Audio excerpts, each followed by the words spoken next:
here and committed to the people of Seattle that we could re-envision and reimagine what public safety looks like in the city of Seattle. And we've been working to do that in the last year. And in recent weeks, we've seen the culmination of some of that work. We've seen $30 million in proposed investments by the Equitable Communities Task Force that the City Council is now considering, and we hope that money gets in community as soon as possible. We had the launch of a $30 million strategic investment fund to really offset the pressures of displacement and gentrification and make sure that there can be both cultural and business spaces here in the city of Seattle for the BIPOC communities. Just in the last few weeks, we've awarded over $10 million in community safety investments via RFP through our Human Services Department to see what efforts we can do in community by supporting community-based organizations. And yesterday we announced new measures to combat the rise in gun violence and really support some of the community programs there. But we know at the same time our city is also facing enormous public safety challenges. Our region has experienced a significant increase in gun violence and firearm-related homicide over the past several years. Homicide is up 42% in our country. And since the onset of COVID here at home, now by August 2020, we'd already surpassed the number of homicides that were recorded the year before. This year we're at 23 to date, one of the higher ever. Chief Diaz will be talking about that. I want to thank Councilmember Herbold for being here. We have, as people know, we have different approaches over the last year on what we should do, but we are unified in finding ways to both increase public safety, but also to make sure that we're supporting those communities most impacted by police and other systemic racism to really change how we do things. Part of reimagining community safety means providing meaningful and effective alternatives to a sworn officer going to a scene. There are significant numbers of calls that police respond to that they themselves have determined they didn't need to be the ones going. Often these are non-emergency medical and non-criminal calls. These calls often turn out not to be criminal in nature and don't require an armed police response. As part of our effort to reimagine policing, we've been taking a deep dive into what are the calls that police go to, what are the ones they really need to be at, and how do we free up the time of officers so they can be directed to where they're needed the most. We've learned that we need a specialized triage response model to respond to some of these non-emergent calls and free up the time of officers and have the best ability to determine what's happening in the field and who needs to respond. This will be an extension of our 911 dispatch system and will be staffed by professionals who are experts in de-escalation training, who have system navigation knowledge to be able to determine where in the system people need to go, and are people with deep connections to the community. We've seen how effective these alternatives can be. Our Health One program that we launched right before the pandemic has provided a critical resource to help people with mental behavioral health issues and substance abuse disorder, and in those non-emergency medical situations. It has been, when we unveiled it at the time, I think the chief will remember, I predicted that every part of town would want one, and indeed that's the case. And with council, we have been able to add more units to Health One, and in next year's budget, we hope to really support that whole response system. But we also need a more rapid response, specialized triage response model, which will be a critical resource to get people from 911 calls to a place to determine who is the best person to respond. Is it a medical response that's non-criminal that Health One can help in? Is it non-medical criminal emergency that we need police to? Many of those calls, you know right from the instance when someone calls 911, but many of the calls when you call 911, we end up sending police when police aren't needed. As we continue to reimagine public safety in Seattle, it's critical that we create systems that enable us to send the right team to help. When a person calls 911, we want to make sure they get the help they need. Today, you'll be hearing from leaders from across our city to talk about this approach. Councilmember Herbold, Chief Diaz, Chief Scoggins, Chief Lombard, And together, we are proposing a number of new investments that will provide residents with an alternative model for some 911 calls. Together with the expansion of the city's a very successful community service officer program, we are making real progress in our commitment to reimagine public safety. I also want to make one thing very clear. I know, and the two chiefs know, that right now we need more officers that can respond to 911 calls. There are calls that need a police officer to respond. This program will help us free up those officers' time so they can go when they're best needed. But it also is no replacement for the efforts we are taking to hire and recruit more officers in the city. And with that, I'd like to turn it over now to Councilmember Lisa Herbold, who chairs the Public Safety Committee.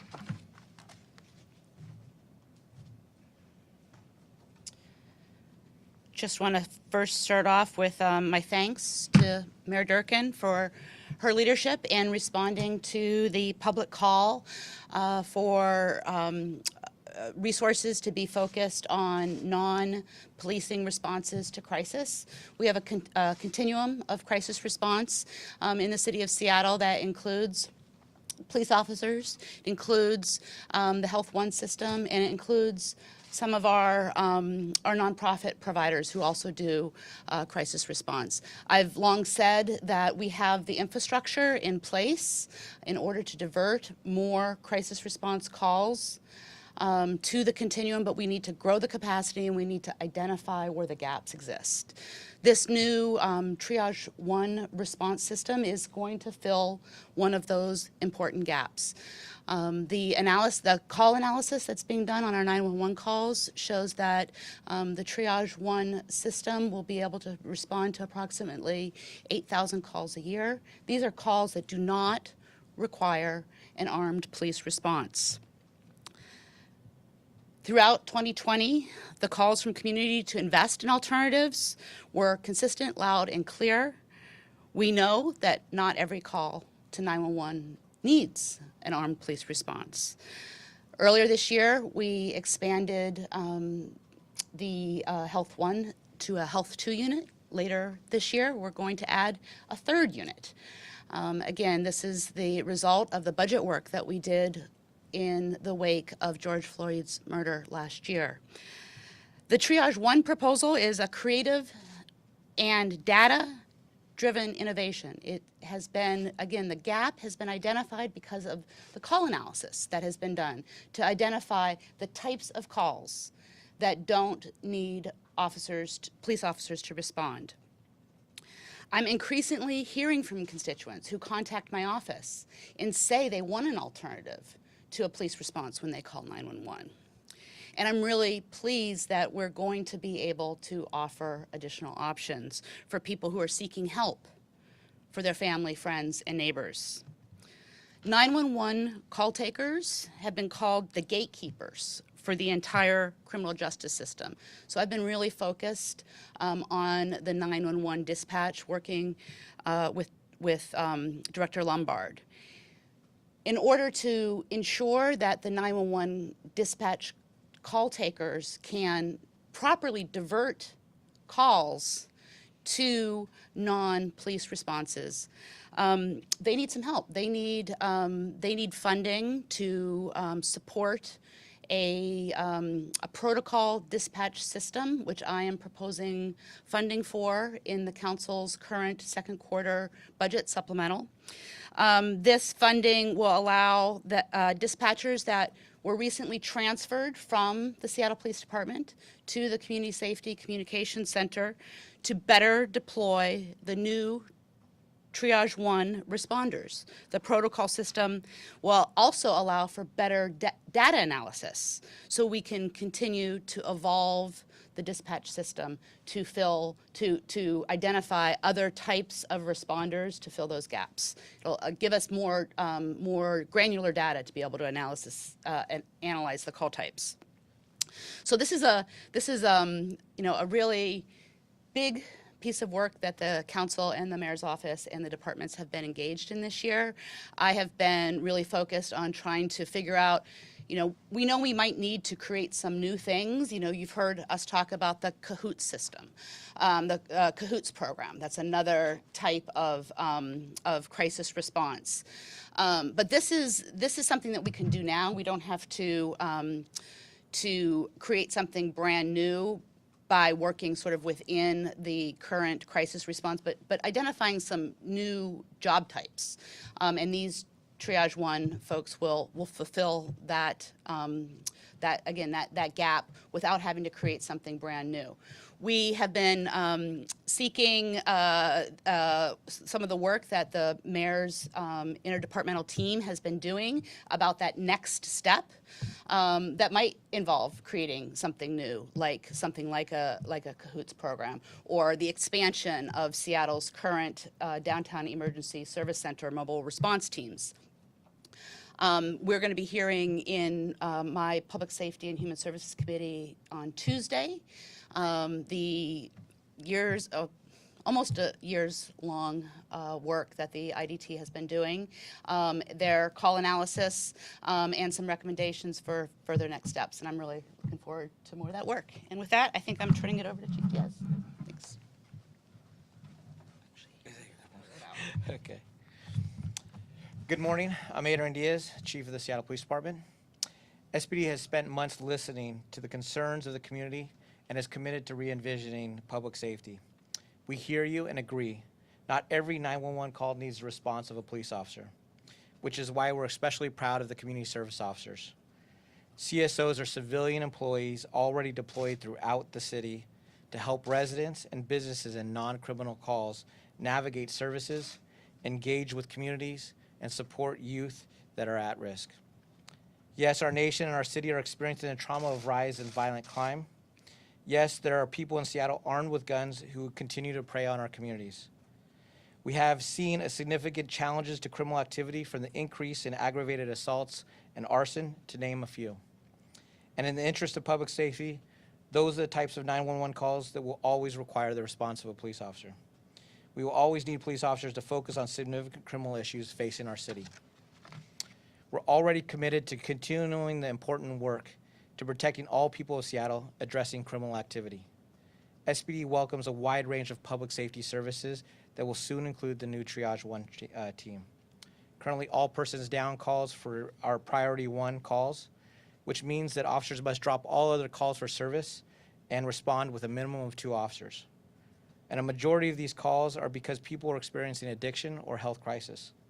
A majority of the time when SPD responds, we still need to call another entity to respond. And almost all these calls are not related to any criminal activity. With Triage 1 responding to these calls and to these crisis and welfare checks, more SPD officers in our already diminished department will be freed up to respond to crime. In addition to supporting the efforts of Triage 1, today we are announcing that SPD will expand the CSO program. Civilian-led community safety is an ongoing commitment of the SPD. We hear you loud and clear. Not every call to 911 needs a police officer to respond, but when it does, the men and women of the SPD will be there and will support Triage 1. I'd like to turn it over to Chief Lombard from our community safety. Thank you, Chief Diaz. My name is Chris Lombard. I'm the interim director of the new Community Safety and Communications Center.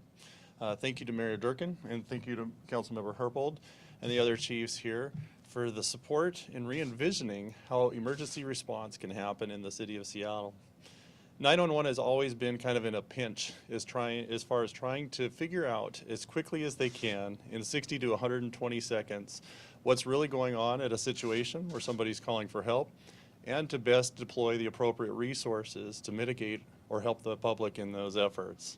The challenge is that you're working on very limited information, and we've had a lot of challenges in trying to match the appropriate resources. We see this new Triage 1 system as a really innovative way to extend the time frame that we have for those lower emergency or non-emergency type events to get people the resources and the help that they need that'll get them through their challenge at the moment. In working with the police and working with the fire department, we've tried to identify, as Chief Diaz said, a category of incidents that kind of fall into this middle zone between the different types of emergency, whether it's medical or for law enforcement. So we're excited to see and pilot this program to try to identify and get people the help that they need. With that, I'm going to turn it over to Chief Scoggins. Go to this side. There we go. It's kind of a shuffle here. Good morning, everyone. My name is Harold Scoggins, Fire Chief of the Seattle Fire Department. I want to lead with a thank you to all the men and women of the Seattle Fire Department for all the work that they do each and every day serving our community. You see them out there every day engaged and really working hard to do the best that they can. I also want to thank our mayor for her consistent leadership in trying to help our city improve and be better, and Councilmember Herbold for all of her support as chair of the Public Safety Committee. What we know is when we deployed Health One in November of 2019, we took a chance, we took a risk, and we actually tried to do something different to better serve community. And what we think by the information that comes in, that it's really working well. And I'll just give you an example. For the first 6 months of this year, we enrolled 459 people into our Health One mobile integrated health system. That same 459 people in 2020 accounted for over 4,000 fire responses. So now they're enrolled in our system. Now we're doing follow-up. Now we're really trying to close the gaps with our case managers. We see that's really making a difference. Health One is tied to a medically related comorbidity. So generally there's multiple things going on. There's a medical issue, there's substance abuse, there's crisis, there's all these other things that could be happening. What we're talking about here with the new triage response is those other type calls that may not have a medically related issue that's tied to it. You know, it's really an exciting time to work with the police department and our mobile integrated health team to really help design this system and try to get it right, because I think we're doing that with Health One. Many people may ask, well, what will be the difference between this unit and Health One?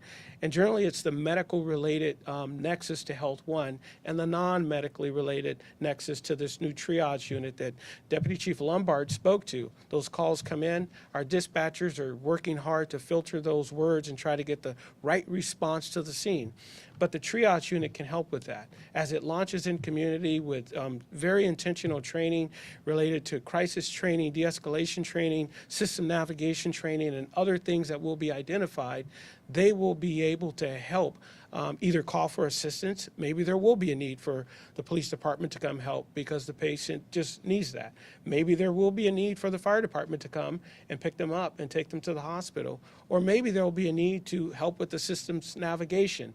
But right now we have a gap, and we know there's a large bucket of these calls that basically are falling to the Seattle Police Department each and every day that really probably don't need to be there. So our goal is to try to get it right. I think we're getting it right with Health One.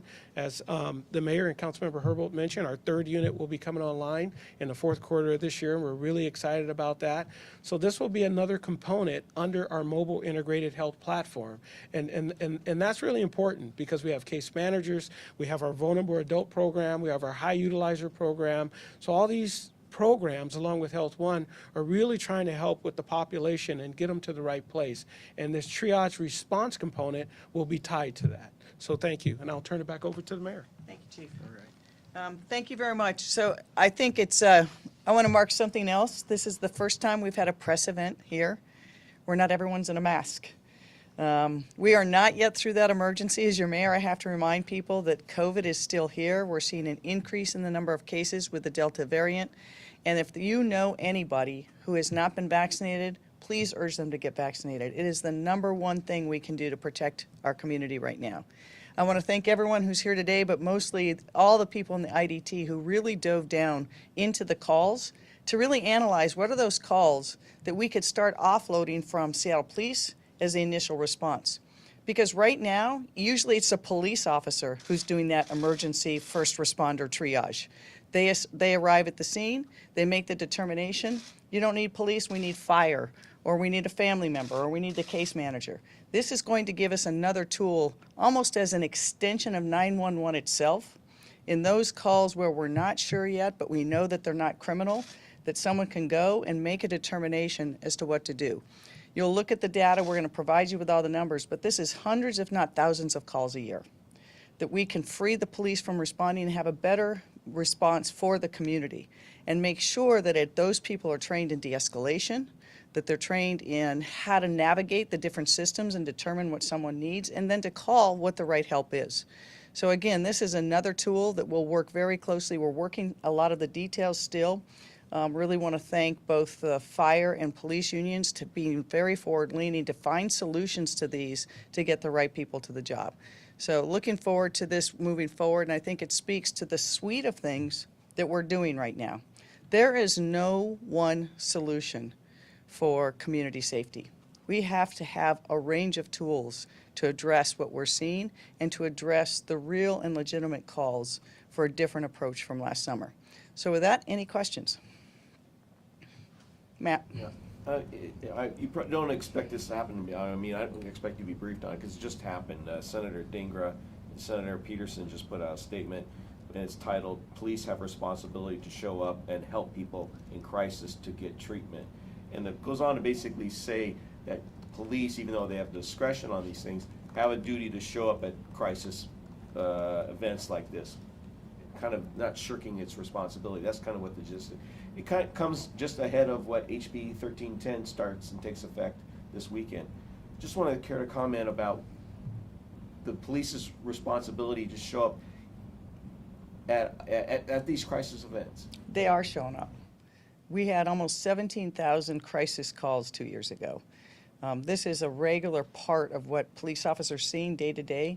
And it's what I said last summer. If you put police officers and community at a table together, I think they'd have a large agreement on some of the calls that police aren't the best response. And so I think that what we're looking at here today is what are those calls where there can be a better response. And I have to say, thank you to the men and women of the police department who have been showing up throughout this year and last year, and to some very, very difficult, challenging calls. And then working with the fire department to see how do we get Health One integrated better? How do we make sure that the 911 dispatchers are sending the right people? I listen to a lot of 911 calls, and I was just talking to Chief Lombard that, our new approach is going to be new training for them too.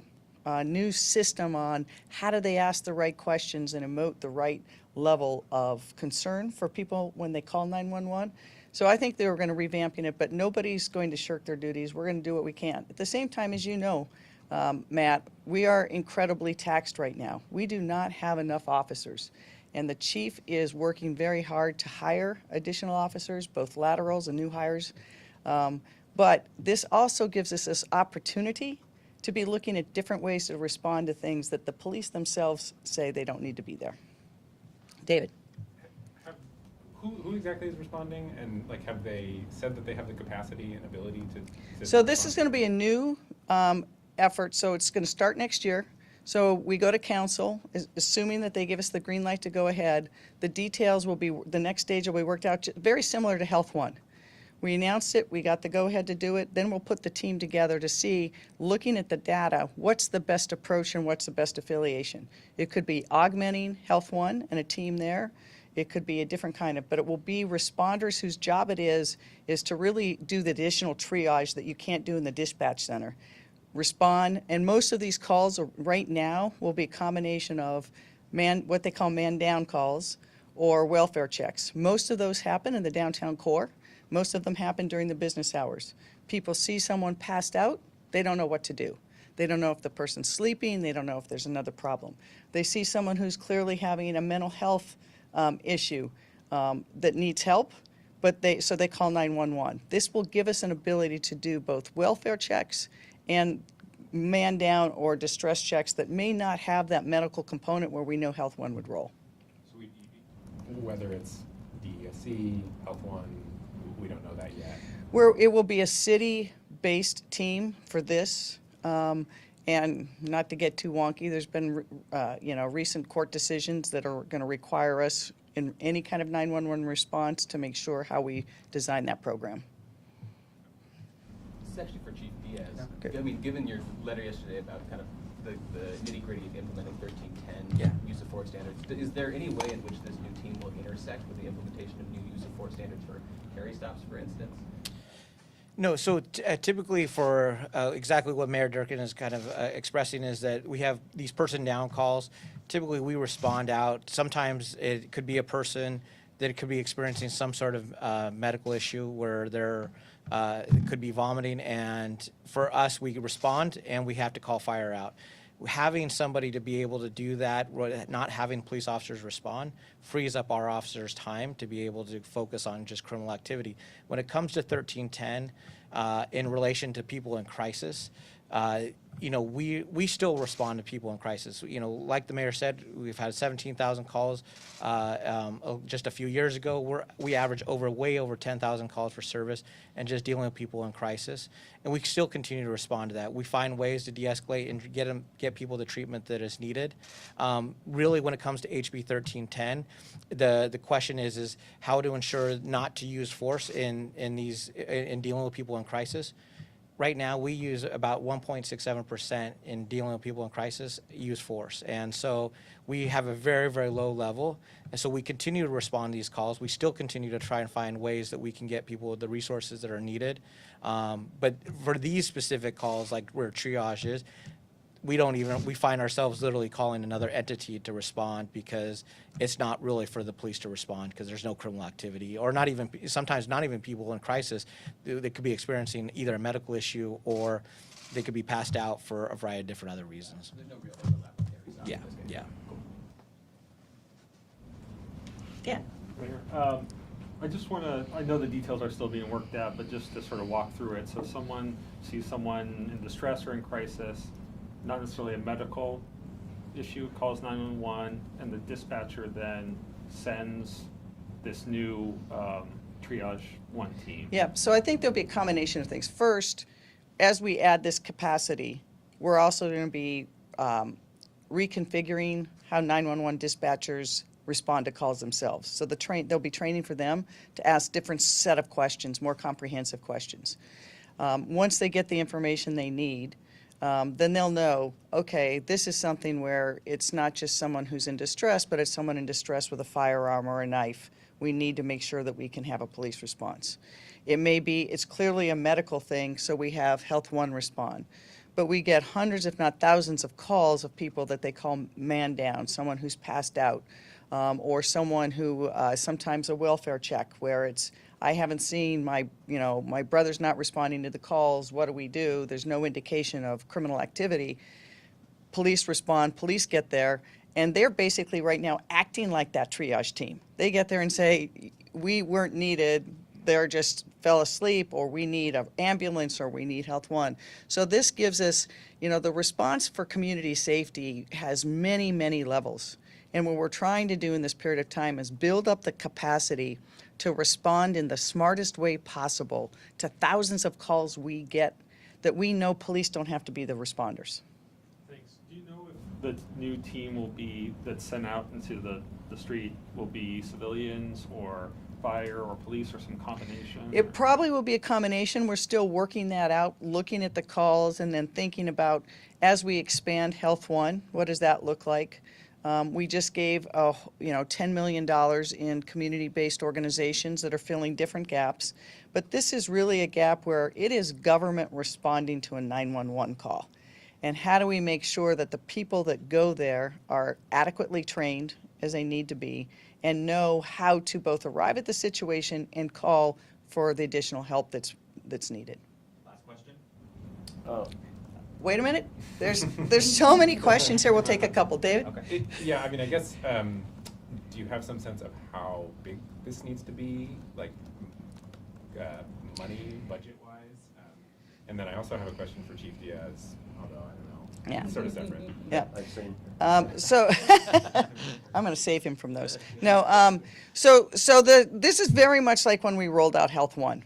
We're going to really make sure that this pilot is something that we monitor, test, and see what the results are, and then grow it. We anticipate that there will be a need for this kind of response across watches across the city. So you'll need, people call 911 24/7.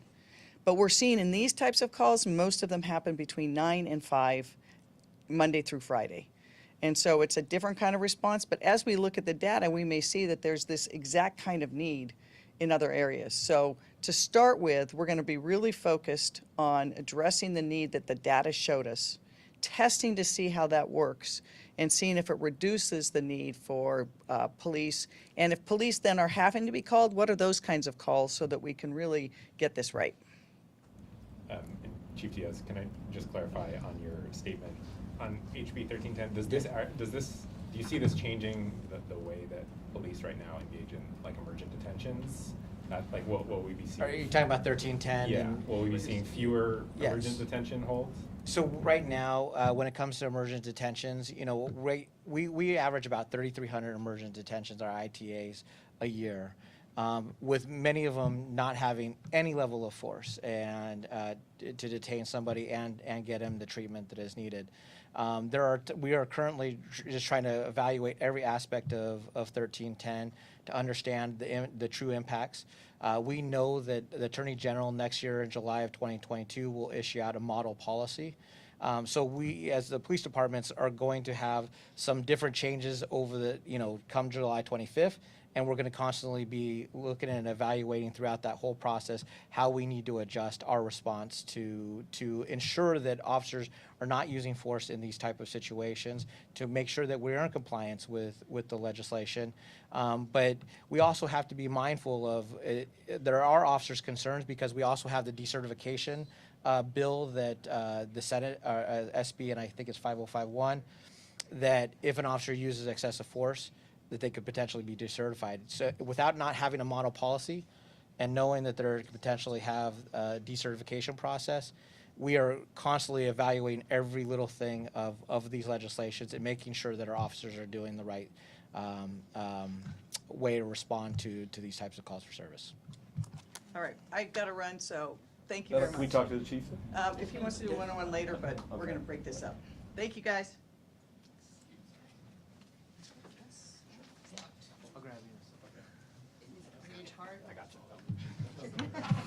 So one of us. Maybe I do got you. Oh, that's bad. Better players than the chief, Chris.